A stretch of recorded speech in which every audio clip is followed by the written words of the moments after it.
প্রতিষ্ঠান লুৎফুজ্জামান বাবর একটি সফল স্বরাষ্ট্র প্রতিমন্ত্রী ছিলেন, যিনি এই দেশের সাম্প্রদায়িক সম্প্রীতি বজিয়ে রেখেছিলেন।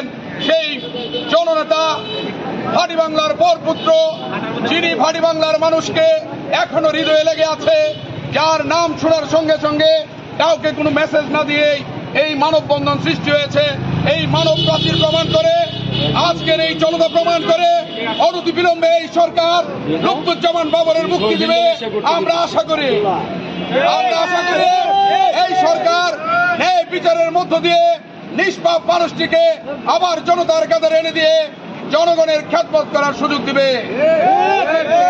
আমি আজকের এই মানববন্ধন আহ্বানের যারা করেছে, বিশেষ করে নুরে আলম চৌধুরী মুন্না এবং তার নেতৃত্বে যারা এই কর্মকাণ্ডটি পরিচালনা করেছেন, আমাদের যুবদলের নেতা রানা ভাই সহ, এখানে যে ফয়সল, আমি অনেকের নাম বলতে পারছি না, শিবলি সহ জাহাঙ্গীর চৌধুরী, ফয়সল চৌধুরী এবং আমাদেরকে যিনি নেতৃত্ব দিয়ে সহযোগিতা করেছেন আমাদের সানাউল হক মাসুম ভাই সহ, উনি চেয়ারম্যান সাহেব আছেন এখানে, বন্ধু ভাই আছেন এখানে, মুফা ভাই আছেন এখানে, আঙ্গুর ভাই আছেন এখানে, অনেক নেতৃবৃন্দ এখানে আছে আমাদের সাথে, কামাল এখানে আছে।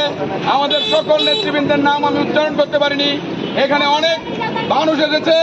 আপনারা দেখছেন এই মানববন্ধন থেকে একটি দাবি উঠে এসেছে, সেটি হচ্ছে জনমানবের নেতা, জনমানুষের নেতা লুৎফুজ্জামান বাবরের অবিলম্বে মুক্তি চাই, অবিলম্বে মুক্তি চাই, অবিলম্বে মুক্তি চাই।